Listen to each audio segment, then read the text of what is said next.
Tai bendra taro prognozė vasario 10-16 diena, pasižiūrėkime dvyniai. Jeigu nesate prisijungę į mano kanalą, kviečiu jungtis. Jeigu patiko šis video, ši prognozė, dėkime laikus.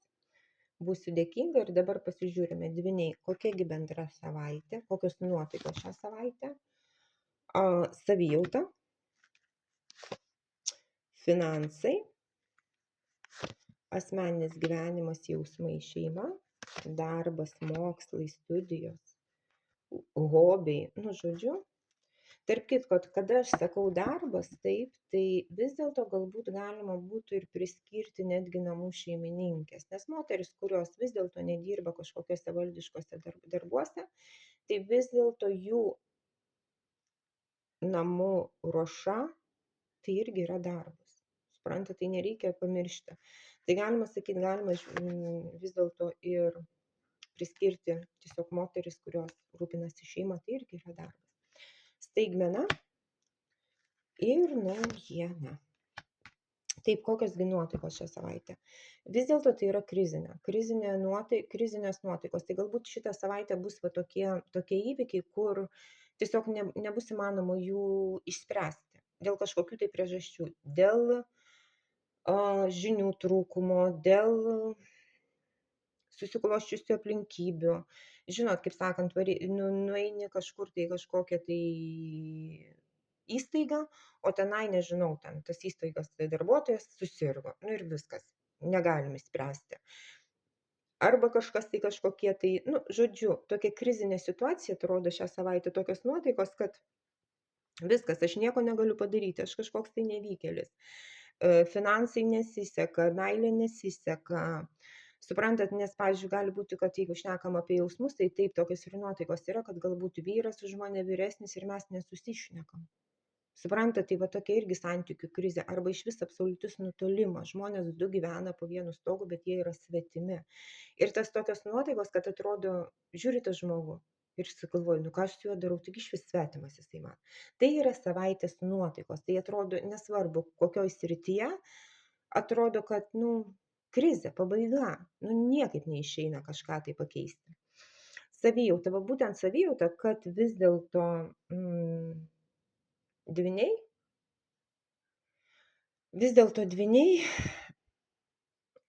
jaučiasi, kad jie tikrai nieko negali pakeisti. Dėl kažkokių tai aplinkybių jie jaučiasi uždaryti kaip narve, bet atminkit, tai yra mūsų mintis, tai yra mūsų baimės. Nes jeigu mes nuspręstumėm iš tikrųjų kažką tai keisti, tikrai pamatytumėm, kad nėra tai baisu, kaip mums atrodo, bet tai yra mūsų baimės, tai yra mus baugina mūsų mintis. Ir mes tiesiog nenorime matyti tos situacijos, kad galime kažką daryti, tiesiog nes mums baisu, suprantate. Tai va, ta savijauta, kad atrodo, aš esu užrištom akim, aš esu surišta, aš nieko negaliu pakeisti, aš nieko negaliu padaryti. Bet be abejo, tai gali būti šita savijauta tokia nesvarta krizinė tokia savaitė. Taip?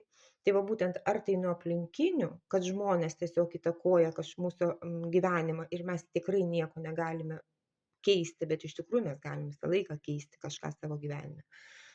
Ar vis dėlto tai yra pačių dvynių kažkokios tai baimės, nepasitikėjimas, visa kita, kad tiesiog jie patys bijo kažką tai daryti.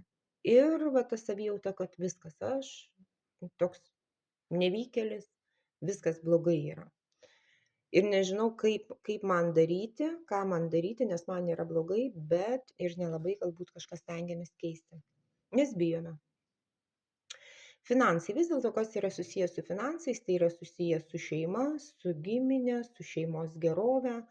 Tai gali būti ar tai kažkokie pinigai yra leidžiami būtent dėl šeimos. Žinot, galbūt ir yra ta situacija, kad galbūt šią savaitę kažkokios tai šeimyniniai susitikimai, šeimyninės šventės kažkokios laukia dvynių. Ir galbūt būtent ir yra tas dalykas, kad aš negaliu sau leisti kažko tai nusipirkti, kažko gerai pasirodyti, nes aš esu vargšė, jie yra turtingesni. O mūsų šeima tokia iš viso ten vidutinio. Suprantate, tai irgi tos krizinės tokios situacijos yra. ir galbūt stengiamės kažką tai daryti, būtent dėl kažkokių tai įvykių, šeimyninių susibūrimų, šeimyninių kažkokių tai um, susitikimų, susibūrimų, pirkinių ar dar kažką. Tai vis dėlto šnekam apie šeimą, giminę. Galbūt tiesiog dvyniai patys negali sau leisti tokių pirkinių, bijo galbūt tai yra tiesiog galbūt kažkoks tai didelis pirkinys, suprantat. Ir tai yra baugina, kad atrodo, kad aš neišsimokėsiu, galbūt ima kažkokias paskolas, va būtent savo nuosavui būstui, taip. Ir va tos va baimės yra, kad o kas bus, o jeigu aš darbą prarasiu, o jeigu mano vyras darbą praras, suprantat, tai irgi, kaip sakant, tokios baimės yra. Dabar asmeninis gyvenimas, jausmai, vis dėlto dvyniai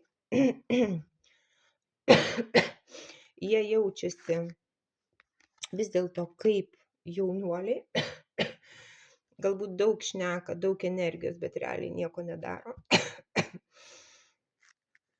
nes jie nenori matyti realiai situacijos. O kad iš tikrųjų jie realiai nenori matyti situacijos, kad iš tikrųjų realiai jų gyvenime va kažkokia situacija yra sustojusi. Va būtent jeigu tai šnekam apie finansus, va būtent tą krizę, tos baimės, galbūt iš tikrųjų dėl aplinkinių viskas taip negerai, aplinkinių įtakota, bet jie nenori pamatyti, kad tai yra jau problema, kad yra tikrai finansinis sąstingis, galbūt, kad šitą situaciją pakeistum, va būtent kas vyksta šią savaitę, reikia įdėti daug jėgų, reikia eiti į priekį. O vis dėlto dvyniai šią savaitę jie vis dėlto kaip įsivaizduoja, kad ai viskas praeis, nu aš čia biškį pabūsiu, nu ir kažkaip savaime viskas praeis, pasikeis ir viskas bus gerai. Deja, reikia imtis kažkokių tai, jeigu šią savaitę yra kažkokia situacija, kuri tikrai matom, kad yra bloga, nustokite svajoti ir vis dėlto turit pripažinti. Iš pradžių reikia pripažinti problemą, kur jinai yra. Kada pripažįstame problemą, tada galim ją spręsti. Taigi tas pats, jeigu žmogus blogai jaučiasi, jisai iš pradžių ieško ligos, supranta, kad taip šita yra liga, jisai pripažįsta tą ligą ir pradeda gydytis nuo tos ligos. Kol žmogus pats nepripažįsta, kad jam reikalinga pagalba ir reikia kažką daryti, kaip sakant, niekas ir jo gyvenime nesikeičia. Vis dėlto darbe vis dėlto arba tai gali būti, kad iš tikrųjų nenorom dvyniai turi pakeisti darbo vietą. Ir jį visa šita tokia savijauta va taip įtakoja. Ir tikisi, kad viskas savaime galbūt išsispręs.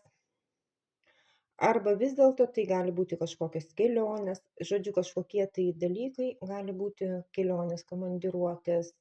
Žodžiu, kad žmogus vis dėlto turi galimybės kažkur tai eiti į priekį, į geresnį savo lygmenį, bet vėl jį stabdo baimė, suprantat. Galbūt yra kažkokie tai pasiūlymai, bet jisai galbūt jų gali atsisakyti iš baimės, nes va būtent, o jeigu nesugebėsiu, o jeigu mano kolegos yra geresni, aš esu nelabai ten koksai, ten neišmanau savo darbo gerai ir visa kita. Tai, žodžiu, darbe kažkas tai vis dėlto galėtų būti, kad arba tai tikrai realiai praradimas darbo vietos, arba vis dėlto keičiasi kažkas, tai turėtų keisti kažkas, tai būtent, kaip sakant, galbūt kažkokios problemos vis dėlto baigėsi ir yra galimybės pagerinti savo darbo sąlygas darbe, bet ir vėl, ar mes nebijosime kažką tai galbūt pasakyti, ar dar kažką tai. Ir dabar vis dėlto staigmena ir naujiena, tai va būtent tai yra staigmena, kad iš tikrųjų realiai gali būti kažkas finansinis gyvenimo pasikeitimas. Tai yra staigmena, va būtent tai galbūt ir dėl darbo susijusių, suprantat, kad kažkokia materija jinai gali realiai pasikeisti, suprantat, tai yra staigmena. Ir va būtent naujiena dėl to, kad va vis dėlto tai yra susiję galbūt su pačių dvynių baimėmis. Ko jie galbūt labiau bijo, nepasitikėjimas ar dar kažkas, tai suprantat. Kažkokios tai paslaptys, va būtent vidinės. Ir tai yra, gali būti vis dėlto kontraktas, kažkokie nauji įsipareigojimai, kažkokie tai susitarimai, kažkokie tai pasirašymai sutarčių, žodžiu, kažkas tokio gali būti tiesiog kažkokie tai popieriai, taip galima sakyt, nu, kažkokius tai dalykus rašomės, kontraktai ar dar kažkas tai. Tai yra nauja pradžia, reali nauja pradžia, kuri gali tikrai duoti geras perspektyvas, bet reikia nebijoti. Ir reikia eiti į priekį. Tai galbūt yra ta staigmena susijusi vis dėlto su darbu.